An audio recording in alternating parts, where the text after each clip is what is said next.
Hello and welcome to Audible River. I'm Alan Rice, and I am very happy to have with me speaker, author, neurotheologist, and medical visionary Melanie Weller. Melanie is host of the Fearless Presence podcast and is known as the Body Whisperer for infusing her intuition and spirituality with amazing results into her work as a physical therapist. Hi, Melanie. It's great to see you today. Hi, Alan. Thank you so much for giving me this platform to share my voice. I really appreciate it. Well, yeah, I've been looking forward to talking with you because your work is very interesting to me. But my first question is, what is neurotheology? Neurotheology is the science of spiritual experiences, like how spiritual experiences light up our brains in different ways. That's a thing? I didn't know It's a thing. It is a thing. There's my neurotheology hero where I got the term. His name is Andrew Nurberg, and he's a doctor at Thomas Jefferson and researcher at Thomas Jefferson University in Philadelphia, and has written many books. And when I heard him say that word, I took a big gasp because I was like, oh, I think this is what I've been doing for my entire life. I just didn't have a word for it. Right. And it, in a little bit of a different way than he does. But yes, there is a whole, the brain science and nervous system science around spiritual practices and spiritual experiences is increasingly well established. That's amazing. I mean, I'm surprised that I didn't know that detail because, I mean, as you said, this is something that's very interesting to me because I've always thought that as I've changed, as I've grown spiritually, I really feel like I'm not just changing like the way that I act and behave. I feel like I'm physically changing. So is that what you're talking about? Oh, absolutely. And I would say that you can, as a physical therapist, I will say that I don't think you can have a different thought or a different way of being until you change something about your body, how you move, especially how you move. I will say that your movements and your biomechanics are driving your thoughts. Your brain is 80% input. It's only 20% output. So the information you're taking in from the world, and a lot of the and largely the information you're taking in, from your body up, is creating your thoughts. And I have a great example of this. Yeah, let's hear it. So my sort of initiation into really more into my fearless presence was a patient walked into my office with his suicide plan for that evening. Oh, wow. And he did not lead with that part, but I knew he was living in a nightmare of a hallucination that he couldn't get out of. And he had seen other people and it had not been helpful. And this was out of my wheelhouse, that like as a physical therapist, that's not treating hallucinations is not something we get trained in. It's not something I had ever knowingly done before, but my heart just could not send him away because he had been sent away and turned down by so many others before he came into my office. And he came in through a referral, and I am the person that when nobody else can figure you out, they say, somebody will say you should go see Melanie. And so so I get a lot of interesting cases, but this was next level interesting. And so I connected him with I was texting a psychiatrist that I know and getting him set up with more conventional resources. But I thought, okay, well, let's just decompress your vagus nerve, because that's what I'm known for in a very clinical sense, treating the vagus nerve as a pinched nerve in the body. And your vagus nerve does a lot of things. It innervates your voice, your heart, your digestive system. It gives you a lot of feel-good responses. It counters all your fight and flight anxiety responses. It goes all the way from your brainstem to the pelvis. So it's a big, big nerve. It does a lot of things. And it gets pinched sometimes at the base of the skull, at the vocal cords, at the level of the collarbones, at the level of the heart, at the level of your diaphragm, at the level of your kidneys, at the level of your pelvic floor. And so I've developed over the years a system to evaluate and treat this just through my having amazing mentoring and amazing education.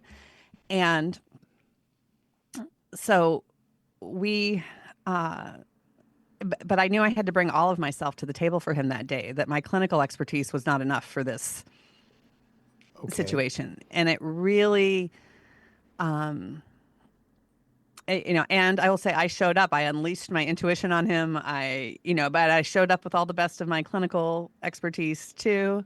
And 90 minutes later, he walked out 90% better.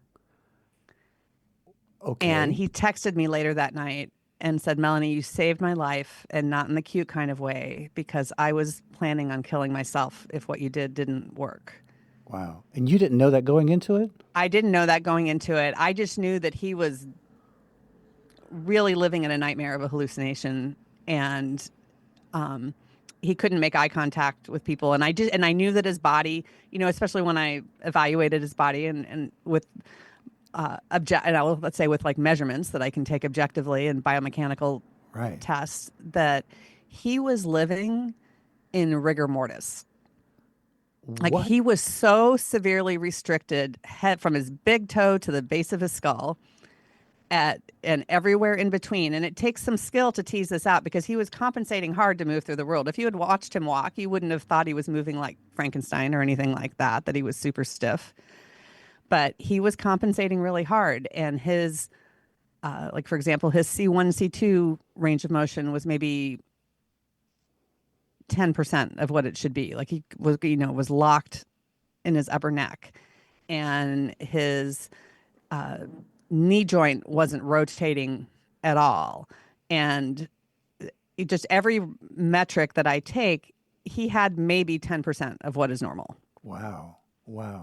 And so, and even like I have a lot of training from like osteopathic doctors with visceral mobilization, and like, so how to feel organs and how they move, and uh, release visceral restrictions.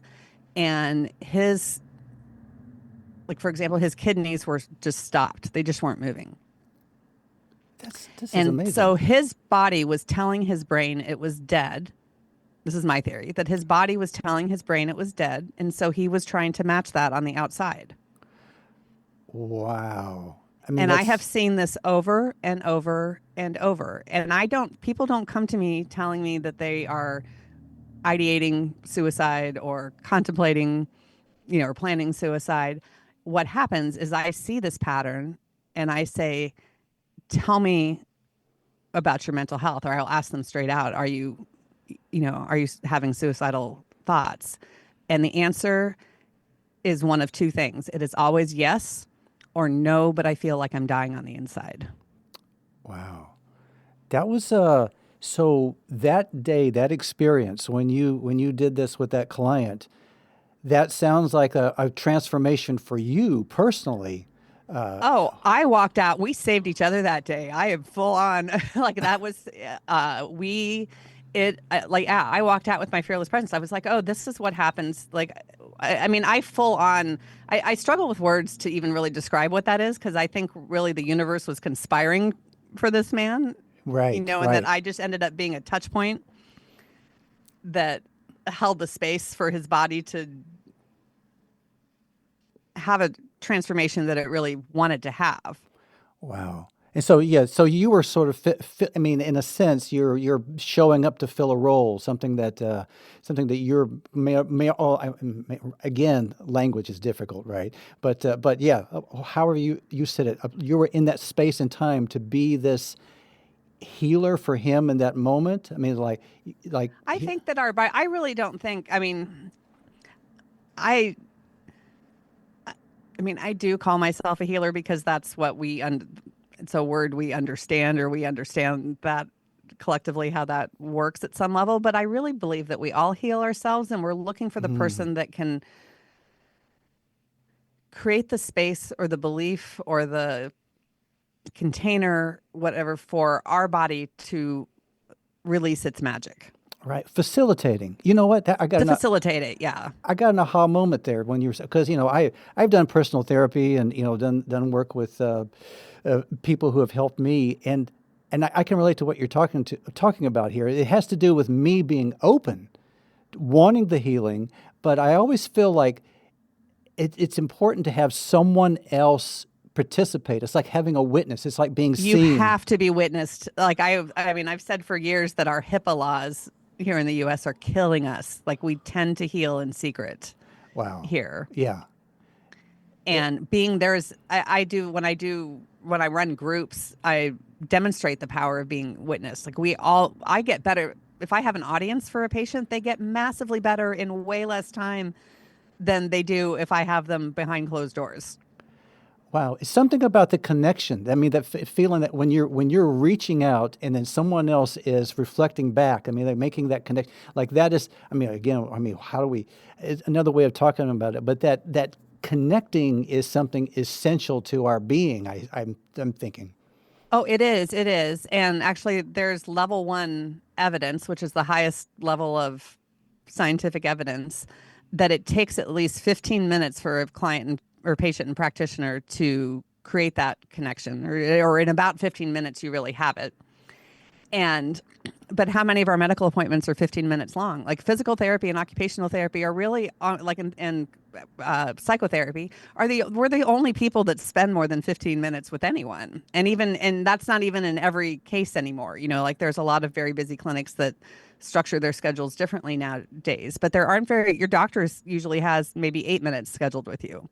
Wow. So, yeah, I'm familiar with like there's different practices or different traditions or whatever that talk about getting more or less in tune with another person's energy. I don't know, again, vague terms, but a way of reading another person to become sensitive to where they're at. And I think that this is something that maybe doesn't happen all the time in interactions, but when it does. So when you have a client with you, you're focused on them intently, right? I mean, you're like, Oh, absolutely, right. absolutely. And I mean, that connection is really the heart brain coherence.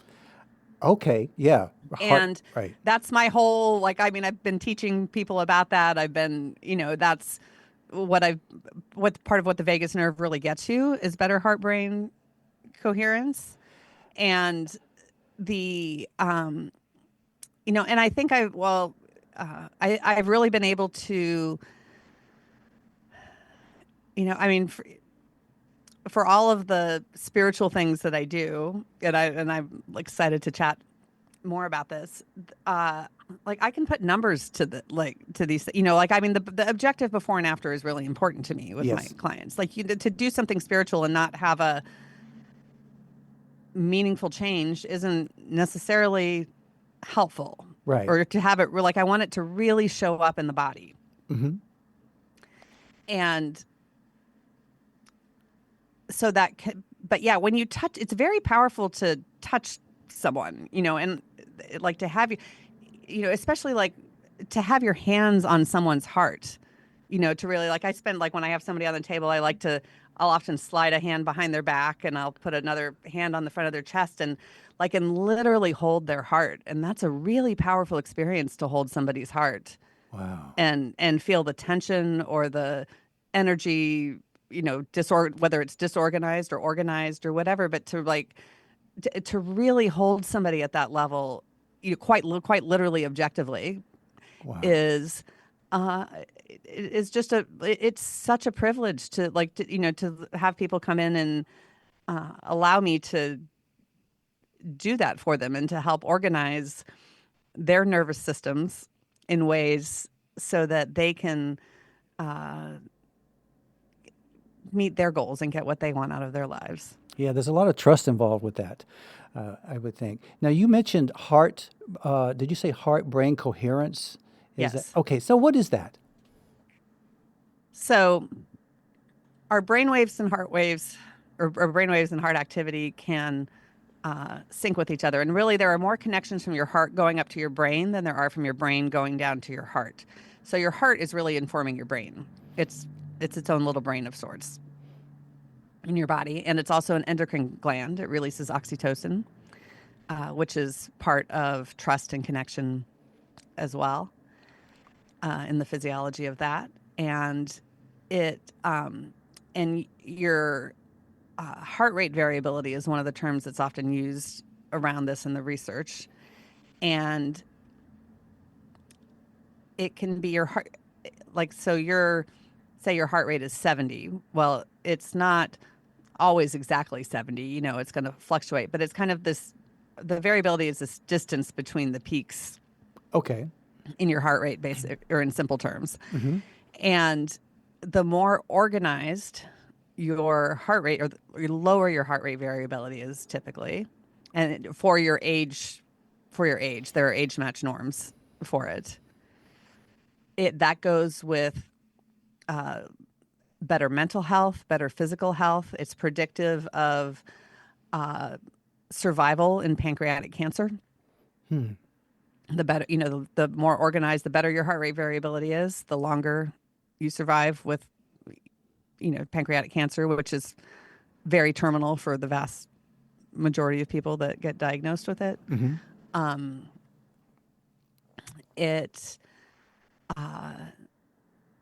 Yeah. So there's just endless research study. Like it's been so fun to see, because I've been doing vagus nerve work since before there was Instagram and Facebook and all of the things. Okay. Too. It's really fun to see it, to see all the research that's out there now and all of the absolutely amazing things that it's attached to. It helps better vagus nerve function. Like in the research, they'll often use electrical stimulation on the vagus nerve to see, you know, to Okay. control, you know, the effects of it. And it reverses the mitochondrial dysfunction that goes with heart disease, specifically with ischemic heart disease. So it, like, your vagus nerve isn't inside of your cells, inside of the little mitochondria in there, but it creates a whole cascade of effects that can literally reverse heart disease. What? So, okay, all right, let's go and let's talk a little bit about now the vagus nerve. You said in the beginning it's a big nerve, connects your brain all the way down to your spine, and then that vagus nerve. I imagine I don't know. I'm not a biologist, but so it's like the highway of nerve function, I guess, in the body. It's a big superhighway. It's outside of your spinal cord. Outside So of- it goes. So it exits your brain. It comes out of your brainstem and exits your brain through the base of your skull. It goes down to your heart and then loops back up to your vocal cords. So I like to think of it as the nerve that allows us to speak our hearts. Oh, wow. This is the vagus nerve. This is the vagus nerve. It continues down. It goes, it's in your lungs. It travels down your esophagus, goes through your diaphragm. It's in basically all of your organs, not your adrenal gland. And there's like the research on that has really evolved, I've seen over time, because they used to think that it wasn't in every organ, and it seems more and more they're just discovering that it's got its tentacles everywhere. And in women, it innervates the cervix, so it's very involved in like labor, like, you know, having a baby, for example. It's a better vagus nerve function can let you dilate, you know, and like reduce your risk of a C-section. Wow. So this vagus nerve, amazing. This is like, so people talk about the brain, the heart, and you got the gut and the sort of thing, but the vagus nerve doesn't seem to get into the conversation as much, but it's like, you're talking about it's out there. If, like, in pockets of social media, it's definitely out there. I mean, your heart and your gut are like your vagus nerve is the nerve supply to your heart and your gut. Okay. And your voice. Okay. And so, like, you are not speaking, you know, it's your heart rate, you know, your heartbeat, your ability to move through food through your digestive system are all because of your vagus nerve. Your vagus nerve is very involved in nutrient absorption. It in water absorption. You can't absorb vitamin B12 without it. Wow. So in your practice, do you do trainings with people to increase this heart-brain coherence, to clear vagus nerve? Absolutely, yeah. So yeah. you've got, and the better. Go ahead, yeah.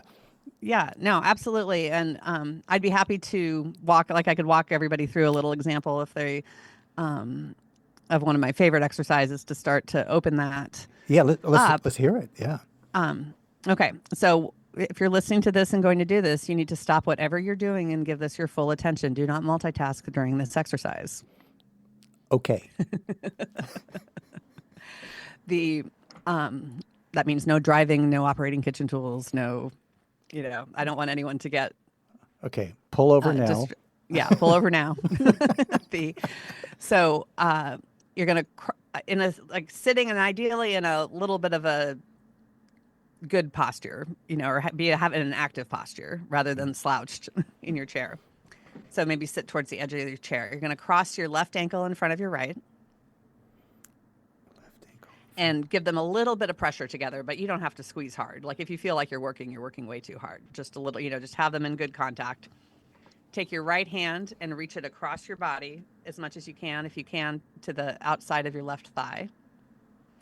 And then take your left hand, and if you can, and put it behind your head. And if you have any injuries or restrictions that keep you from being able to do this, just imagine twisting yourself up to the left a little bit, because your brain does not know the difference between imagining something and actually doing something. The same parts of your brain will light up.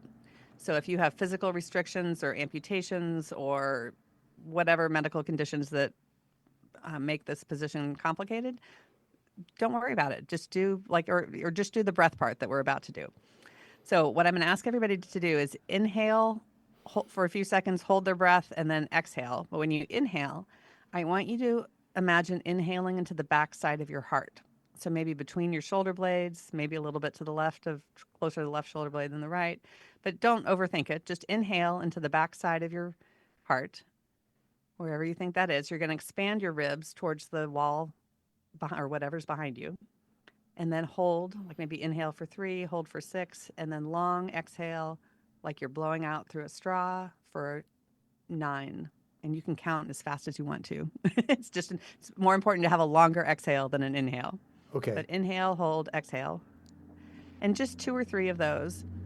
And the piece of this that I always forget to tell in these podcasts is to maybe check beforehand to test your neck range of motion, just see how tight your neck is, or if you have a shoulder restriction, or you can wiggle around a little bit and just see what's tight. But anyway, and then do this exercise, maybe 3 or 5 breaths is all you have to do. And then retest yourself and see if you feel a little bit looser. This is a beautiful way to decompress your vagus nerve at multiple levels. That's it? That's it. It can be that easy.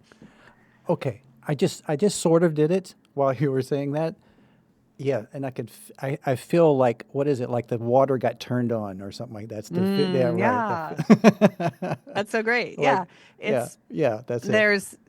And so that's a really high payoff exercise for a lot of people, or and I always tell people it's good to keep in your back pocket for if you helped somebody move furniture and you think, oh, I'm going to pay for that tomorrow.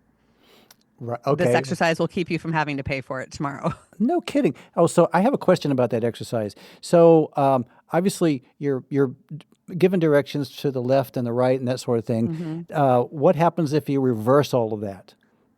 You can reverse it. It's not going to hurt you to reverse it, for sure. The reason that we go to the left is because in all humans, the right side of the diaphragm has more muscle mass than the left. So the right side will theoretically always win.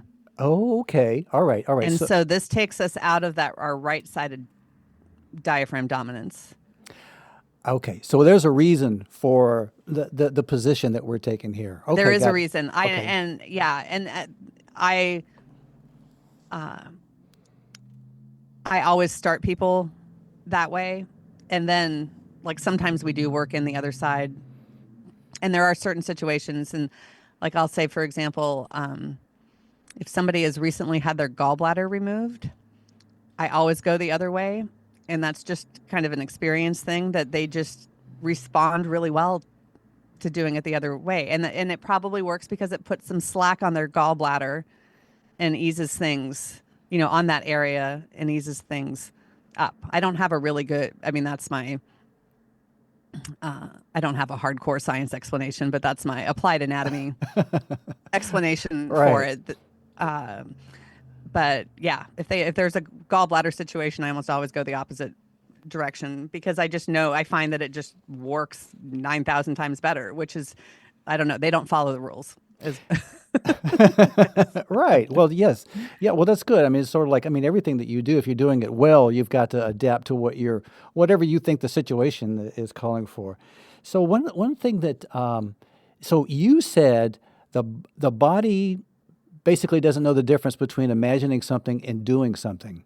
See, that's a huge thing to dive into a little bit, because also I'm curious about how the body remembers things, or how our body might be believing that we're in an experience that we're actually not. And can you talk about that a little bit? Is this? I mean, am I going? yeah, we can totally. All right, that's a lot to unpack. So Okay. like, we'll, Yeah. Yeah. Let's. yes. So I mean, so quite honestly, the neuroscience says that we're all hallucinating. We're all hallucinating. Reality is just a hallucination we've agreed upon. Okay.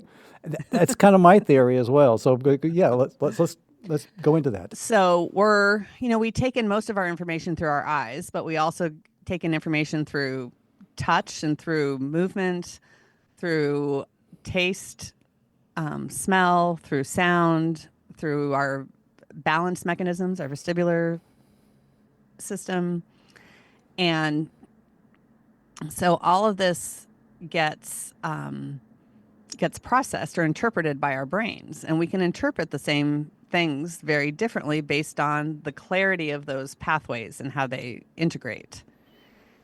And a lot of it, where I approach it, and to me, the intersection of science and spirituality really is in time perception and processing. That's interesting. Go ahead. So, all right, buckle up, because we're going to go on a on a journey here. Okay, great. So time perception and processing is the common thread between basically every mental health diagnosis that you know, a lot of neurological diagnoses, and every orthopedic diagnosis that like out of the sports orthopedic world, when you zig when you should have zagged, or you plant your leg and turn and end up rupturing your ACL, that was a mistimed movement. Okay. And does that make sense? Okay, the timing, right. The coordination wasn't right. Yeah, so the timing didn't work right. Something timing glitched. didn't work right. Right. Yeah. Yeah. Right. And so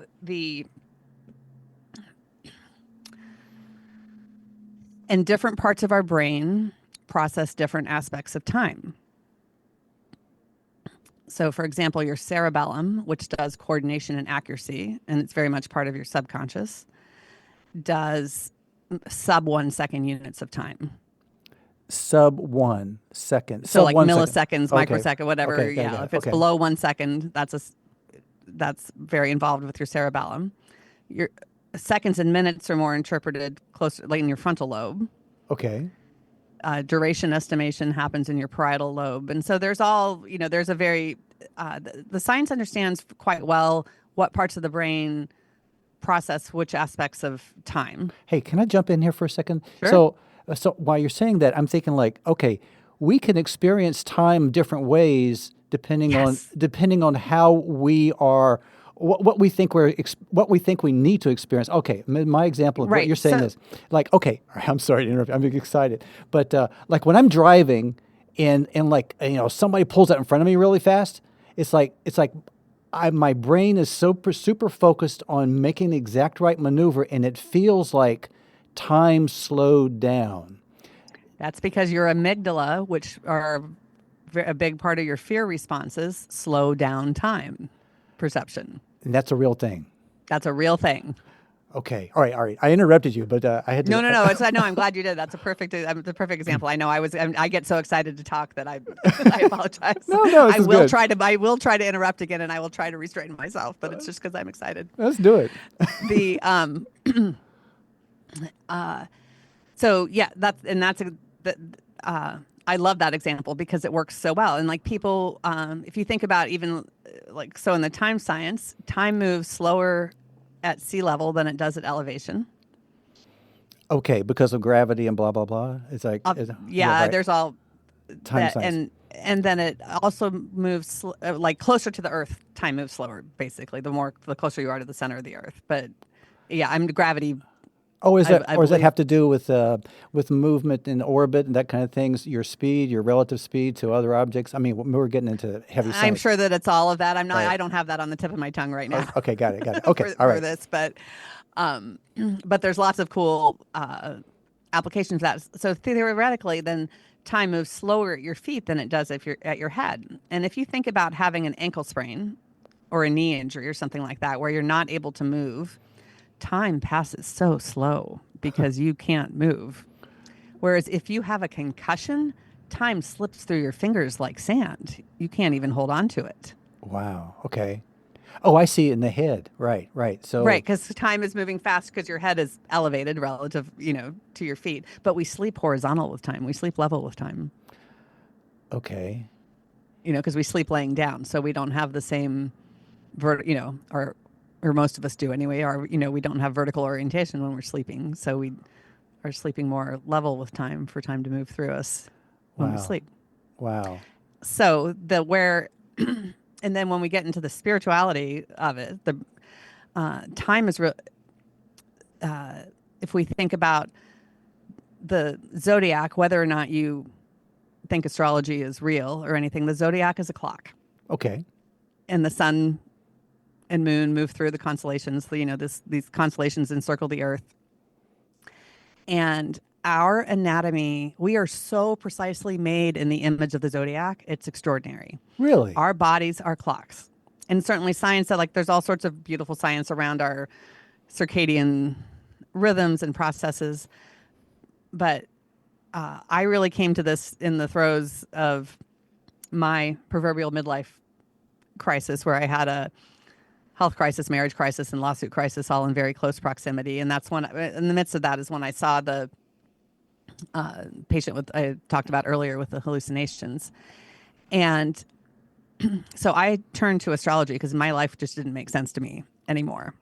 And I was like, well, I'm going to figure, but I knew something was happening that was like, okay, the universe is telling me something here, like some other, but so anyway, so that's the road I went down, and the door really opened. I got a beautiful connection through one of the deans at the local university here, who had a friend that was an astrologer. And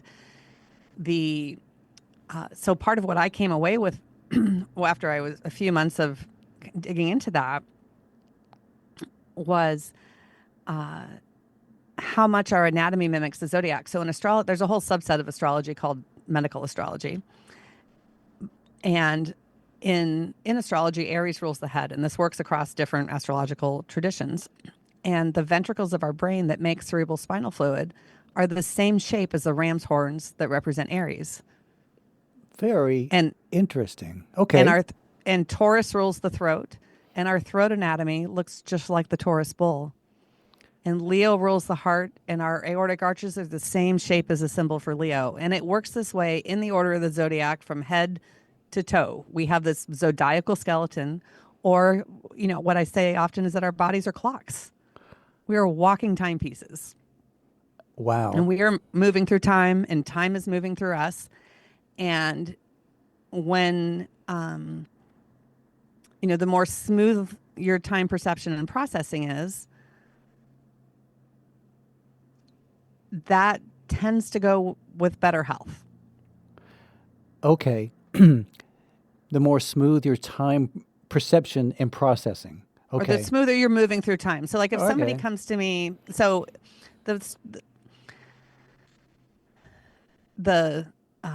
the story that I didn't tell about my guy that came in with the hallucinations, when I really unleashed my intuition on him, I gave him a mediumship reading that impressed me. Like I really saw somebody that he had been connected to, and what they used to do together, and how they died. And it's like, and I didn't know him from anyone. So this was all, it's not like it would have been something I heard Right. Okay. previously. And so I gave him I connected very powerfully in that way. And, and he had a big emotional reaction to it that was incredibly healing for him. And that muscle with which I I mean, I've really struggled with this skill because I don't really want to be known as a medium, or I don't want that, like, or that's, I don't know, like I've just struggled with that skill. But where I love using it, and I've learned that it's the same muscle, is in perceiving the zodiac inside somebody's body. So Oh, for example, if they're rams, if, when I put my hands on their head, and I have lots of ways of objectively feeling in assessing different things in the body, but when I put my hands on their head, if I feel like their ram's horns are wonky, if their horns are twisted or pulling apart from each other or something like that, I can use my, or what I call electrofascial release, but my, my body work style to bring those ram's horns back together. And what the person gets is more range of motion, less pain, you know, better strength, less dizziness. It settles down a lot of chaos in the head. And so if we have these, I do use astrology at some level in my practice. And if our zodiacal skeletons are really well organized, then we can hang our personal planets on them in a stable way. But if our zodiacal skeleton is a hot mess, it's really hard to walk through life and feel physically and emotionally stable. And there's extraordinary, and I'm going to pause here in a second, because the next thing what I just want to put a pin in, is that there's incredible research about how our nervous systems sync with the solar system. interesting. So this is real. So there is research that supports some relationship between what we experience and what's going on in the solar system. Absolutely. Okay. I mean, frankly, I've been skeptical about that, only because, I mean, it's like, because I read my horoscope and I'm going like, okay, yeah, thank you. But I mean, but I can see where it makes sense, and I'm interrupting you, but go ahead. I want to hear more. All right. So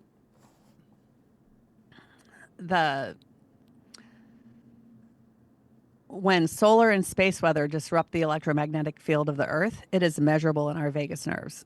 And the extent to which it's measurable depends on the strength of our interpersonal connections. So basically, the lonelier we are, the more disruptive it is. And we know we have a loneliness epidemic right now.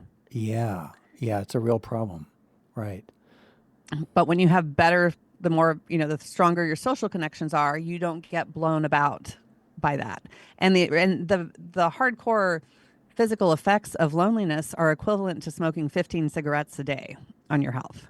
Oh, wow. That's bad. Well, I imagine. I used to smoke, so I kind of know what that feels like. Yeah. Yeah. So and my favorite research in this area is a little morbid, but I think it speaks to the power of all of this, that Lithuania did this study where they retroactively looked at like 1 million deaths over 25 years. And they looked at whether people died of heart attack, stroke, cancer, car accident, or suicide. And they ended up feeling like their suicide data for this particular study wasn't as good, because suicide is often younger people, and they had a big immigration influx at that time. And so they felt like their results were not super clear. But for the other diagnoses, the ratio of solar activity to cosmic ray activity to geomagnetic activity went very specifically with each cause of death. What? Really? I mean, there was a clear and stark correlation, right? There was yeah. I mean, it was just So like, the universe brings you in and the universe takes you out. But when I think about that clinically, that, if somebody is going to have a heart attack or a stroke, that's a little bit like like a short circuit of your nervous system to the solar system, and if you can keep those pathways, to have, and whether you're doing it for this reason or not, like if you have a nervous system regulation practice, or you're doing yoga, or, whatever somatics you're doing, you are naturally improving your nervous system's relationship to the solar system so that those energies can move through you. And this is really what I think ancient people understood. And we have so much light pollution right now. We have no idea how they saw the world in the night sky. And if you've ever been to a dark sky town, it's a completely different experience to look up at the stars when there's no city anywhere close to alter your perception of it. It is amazing. I have a memory of an experience like that in New Mexico. My wife and I, we were out for a long drive, and we just decided to pull over, and there was no moon, and it was just a pitch black sky. So we're out in the desert. The amazing thing is that when we were outside for like 5 minutes, we could see from just the starlight, and that was like, what? This is crazy. And so you think it's dark, but it's not, because that light, once you get used to it. There's a lot of light there. So I'm relating to what you're talking about. Like if you're living with that every day, like in the ancient culture, this has a completely different aspect to your reality, I'd imagine.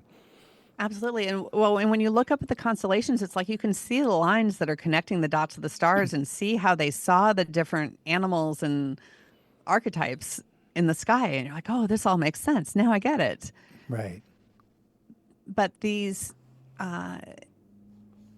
like astrology is fundamentally about cycles of time, and like the Vedic astrology system is very complex and often eerily predictive about what kind of time cycle you are in, and offers a lot of remedies then to try and soften hard times. Right. So, so they're very prescriptive. So there's ways, we just prescribe the rituals in different ways now. Right. So I want to get to something that's it seems like a central aspect to what you do. Your podcast is called Fearless Presence, and you've mentioned it during our conversation. Can you talk about what that is, Fearless Presence? Yes. Fearless Presence is uniting your expertise and your intuition, bringing together ancient and modern science, and so that you can show up fully expressed. Over the years with my patients, they'd come to me for all of my, like the string of letters that I have, credentials that I have after my name, but they stayed because they liked my soft skills. But it was always like that, my more intuitive piece of my business was always the secret. And I got to hear a lot of their secrets too. Like, oh, I see auras, or I have dreams that predict the future, or, like they would tell me all of their skills, but that they don't tell anyone else because they're so afraid of being shamed or ostracized from their friends, or, that it's, and I think we're collectively getting a little more accepting of that now. But, I live in the deep South, so there's not a lot of acceptance in some social circles here for that. Mm-hmm. And, and then for clinically, medical professionals are trained to leave your personal stuff at home and, put your work on hat on at work. And while I don't entirely disagree with that, I just have seen over and over that when I fully show up with my intuition, with my clinical knowledge, that I get to witness miracles all the time. And it's just endlessly delightful. And I think we sell both ourselves and our patients short when we show up with any less. And that's really amazing, because I think of what you're talking about. It's like art and science. I'm thinking immediately, it's like the blending. So who we are as people doesn't go away when we learn facts. We integrate that. And so I'm trying to say something here, like, I'm imagining to be fully effective at whatever it is that you have to offer, that you're talking about bringing all of who you are, which means your intuition, your factual knowledge, your training, and your spiritual insight, that all of that is part of who you are. And if you can bring all of that into what you're doing, that's very powerful. Am I reading that? Absolutely. Yes, I agree completely. And really, like, we're not wired for facts. Like, we like to think we are, especially in the medical community. Right. Like, we are wired for stories. Okay. All And we right. are all, and you would not go to a movie, read a book, watch a TV show, and rave about it to your friends if it didn't have enough contrast in it, because it would be boring. Right. And contrast is the language of the nervous system. Neurons fire, they don't. There is no in between. Okay. Right. And they work on an all or nothing rule. And your nervous system will not let you live a dull story.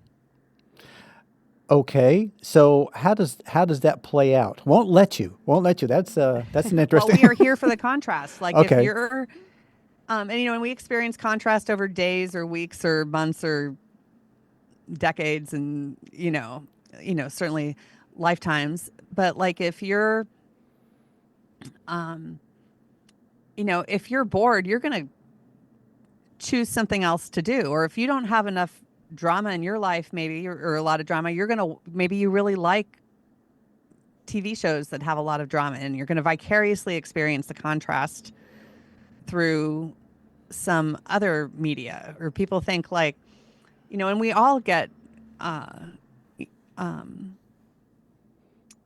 joy and sadness and birth and death and all of, like, this full spectrum of experiences. But when things are, we're always just looking for the contrast, and we call high contrast trauma.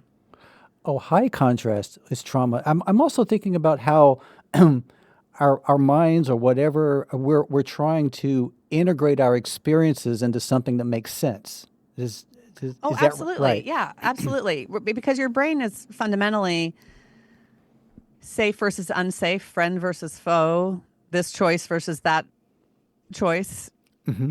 Like, it's really a binary, like, in the way that it fires, it's kind of a binary system, but nothing happens in isolation. So you're always getting this symphony of neural firing, that's coordinating everything together. And, I think where years ago, I did some business coach training with, that was very nervous system based. And the person that taught it, talked about dismantling our addictions to being right. Or it's like, we've all worked for somebody who's addicted to being right. And we see that a lot in our politics right now, Yeah. and our leaders. And how do you dismantle that? And it's by, part of it is getting them to see, or, digging into what else is true. And I think, and our brains can also really mix up pain and pleasure and joy and sadness. That's why we cry happy tears. Like, there's a lot of overlap in all of those circuits. Or pain and pleasure is like why we have certain kinks. And there's, like, there's just a Right. lot of, like, our system is just much more integrated than I think we realize. But and often the story I tell, in the way that we perceive things, or in the throes of all of, my proverbial midlife crisis, the therapist I was working with was specialized in dream interpretation. And the first dream I brought her was a dream that it was a very vivid dream that I had been kidnapped. Wow. And she asked me after I told her, she said, "Well, Melanie, were you being kidnapped or rescued?" And I was like, "Oh, I don't know." Like, it could put a whole new lens on the whole thing. Oh, wow. Depending on how you name it. How you name it, right? Right. I could have very easily been being rescued. And I heard recently one of the survivors of the Hamas invasion in Israel that had been kidnapped, when she was taken, she had been a prisoner, and when she was taken to be released, like in the CNN article, she said how she didn't know if she was being kidnapped further, deeper in, or if she was going to be released. She didn't know where it was going. And I think that we're often the same way. And I think I think we often, I think our futures are trying to capture us, our good futures. And I think sometimes we are evading we're very good at evading that, and not, There's an Andean proverb that says your future is behind you, propelling you forward, and your past is in front of you, waiting for you to make peace with it and clear your way. Interesting. And I think that's the truest statement as to how time works relative to our bodies. And it really follows the whole mathematical XYZ axis where Z is the time. Hey, hang on a second here, Yeah. because I got to share something with you with what you just said just now, because I'm personally something of a student of Andean mysticism, and they, going back, the Incas going back thousands of years, whatever, they say that specifically, and they say that the future comes to us through the back. That we're looking. Yeah. Well, and that's why that's why I have people breathe. I think that's why breathing into the backside of your heart is such a powerful exercise, because you are connecting with your good future. And I often will add that little proverb onto that exercise when I'm cueing someone, so that they are, so that they make the intention to connect with their good future, to invite it to their back, to let it capture them. I think capture them. I think that we think that the future is our prey, like that we're, it's somewhere ahead of us and we have to go chase it.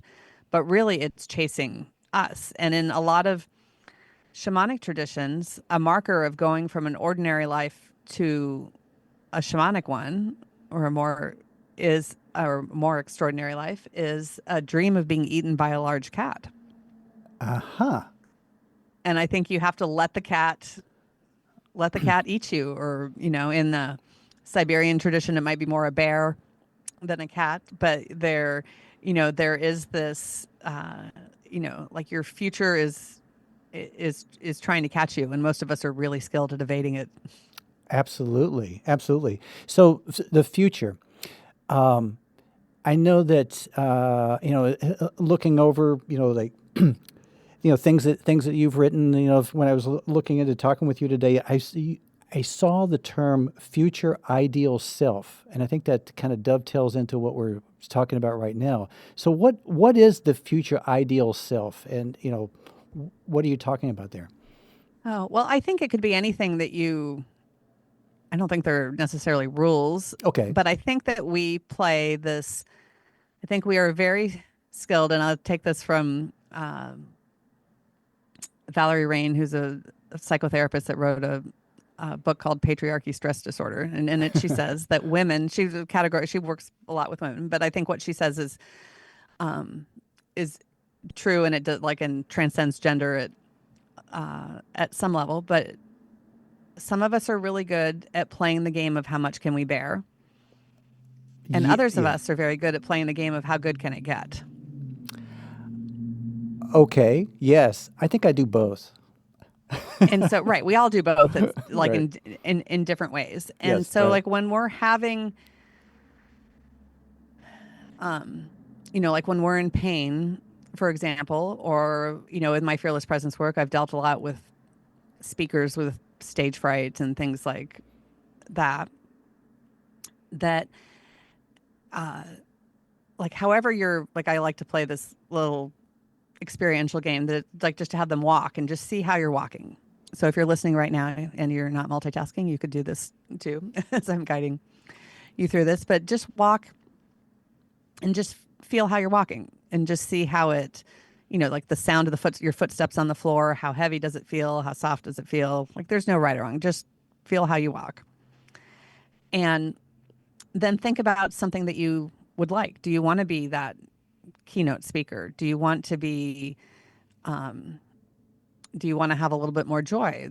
Would you like to make $10,000 more a year? Whatever that is, whatever your goal. Would you like to have a life partner, or like whatever, whatever your goal is? It could be like, you might be somebody that would like to have chicken for dinner tonight. Doesn't matter. But, like, what does somebody who has that already, how do they walk? Okay. And just see what happens, because your body will respond. Like, you will take on a different character. It's almost like an acting exercise. And then it affects how we walk, and how we're expressing walking. It'll change, and then it'll start to change your brain, because you'll be moving. You are just very well practiced at your personality. That's all it is. It's your personality is not fixed. This is amazing because what you're saying is that we can intentionally change who we are by deciding how we're our own story. Let's just say, Absolutely. right? Yeah. And how you're moving. Like if you move joyfully, you're going to feel more joyful. Oh, like You know, dancing. So if like if I put on some music and start dancing and you can't help but feel good, kind of thing. Is that what you're? absolutely. Yeah. Yeah. I mean, even if you're not in the mood to smile and you decide to hold a pen between your teeth, it will activate the smiling circuits in your brain. Your brain will think you're smiling, even though you're just holding a pen, and you will feel a little bit better. Yeah, I know some people I'll suggest that for, right? So that could be good. Um, this is amazing. Now, one thing I wanted to cover here. I understand that you are working on a book, and so tell me a little bit about the. So, is it in progress? Are you looking to publish? What is it about? What do you want to tell me about the book you're working on? It's very close. I actually have it all spread out on my floor next to me here. I was working on it this morning. It's kind of the intersection of this time um, concept with the zodiac and um, how our bodies are clocks, how we connect nervous system to solar system. I haven't finalized the title yet, but we certainly get these, or like what I've started calling all of this are timestamps. Like we have, like in New Orleans here, we have before and after Katrina. We all have before and after the pandemic. We have when there's trauma, there's before and after trauma. We all have these timestamps in our bodies and in our memories. Okay. And so learning how to kind of how both scientifically and esoterically these timestamps work in our bodies, because there's a neuro piece to it. There's like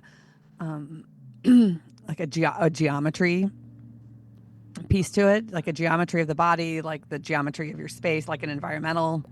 There's like the earth geometry that happens in your body too. And there's a mythological part of this, like a story that, we're, when you, I hang out with a lot of Jungian analysts. So like we're very, there's, and what I do is very much a Jungian form of physical therapy. And we are all living these really, extraordinary stories. Like we know that the ancient Egyptian myth of Isis and Osiris was the story of the Earth's precessional cycle. It's how they told their science. They just told it in story form. And there's lots of drama in it. There's infidelity. There's fighting. There's long journeys and grief and wailing and all the things that we go through in life. It's a big emotional experience, and it's it is a universal story because it's the story of the universe. Okay, right. Yeah, so we can all relate to it in some We can way. all relate to it, and so we Right. can all, you can always kind of put yourself in a story. Like I was named after Melanie in Gone with the Wind, and that story has played out in my life in the most literal and absurd and terrifying ways. Careful what you My name your mother, children, right? my mother is very Scarlett O'Hara and Okay. has, even to the point like she's got family land, Okay. and my son's long-term girlfriend's name is Scarlett, so I'm getting to re-Scarlett my life.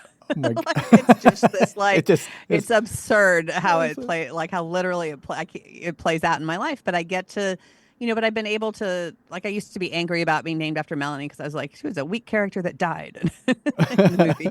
And um but like now it lives in my body much differently, and I see how like we play all of those roles, and it's in that story I could do a whole PhD dissertation on the similarities between Gone with the Wind and Isis and Osiris. They're so very much the same story, and I think that's true of a lot of our epic stories, even Star Wars and the Tolkien movies and things like that. I think are very uh, um, very much in that same spirit.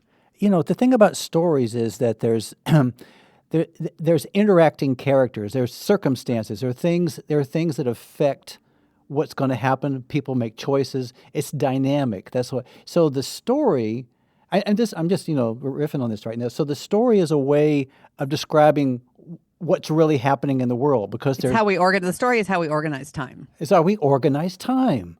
Okay, because the story has a beginning, middle, and end, generally speaking. Generally, right. Or even if you're shifting timelines, like what was the movie Everything Everywhere All at Once, like that movie was, not linear at all in time, but there was an organization to the time still in the way that it was.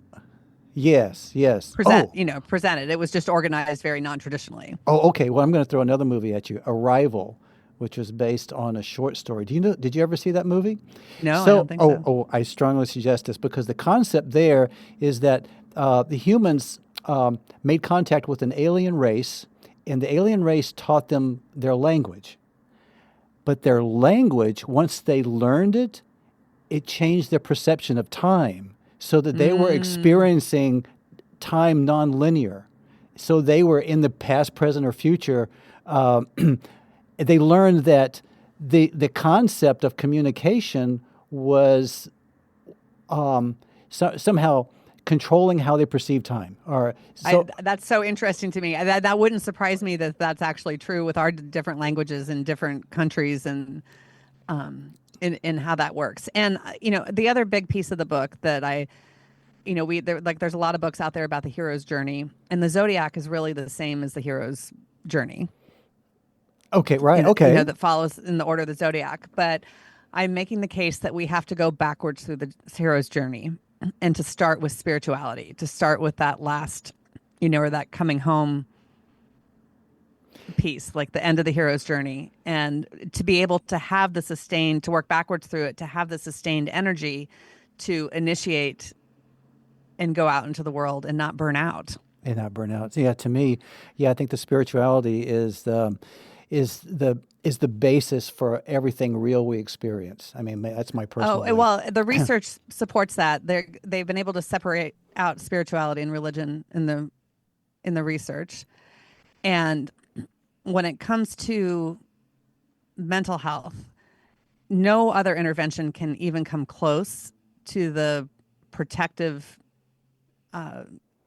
benefits and even the restorative benefits of spirituality. Like, for example, spiritually strong adolescents are 35 to 75% less likely to experience clinical depression and 40 to 80% less likely to develop substance dependence or abuse.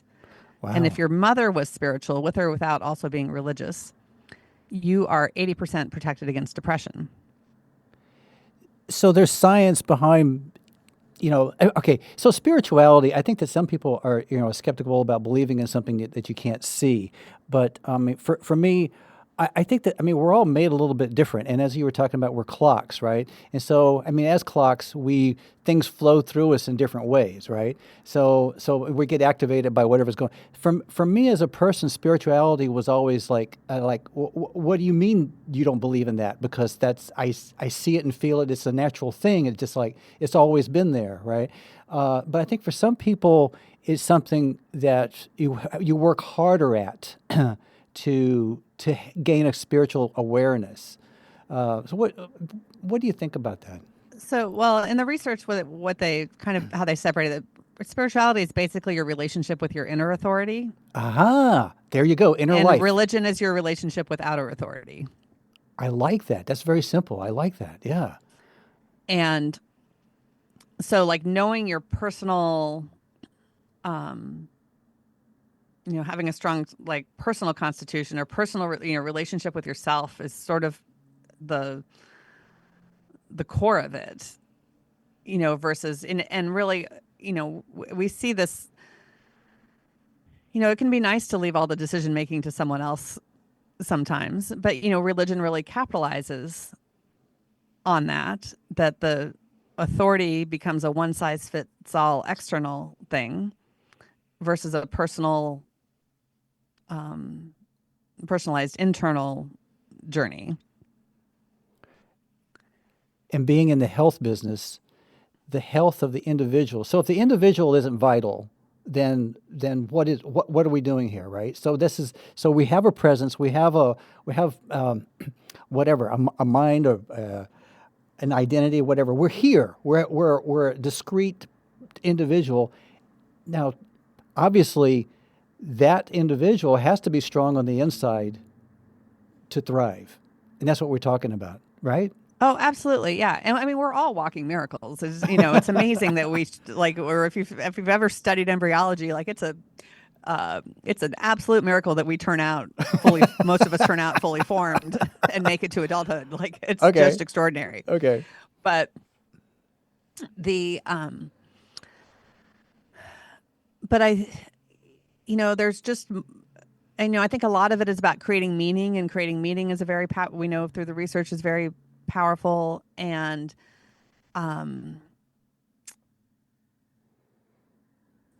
I think that we are so much more. I know that we are so much more than just the sum of our parts.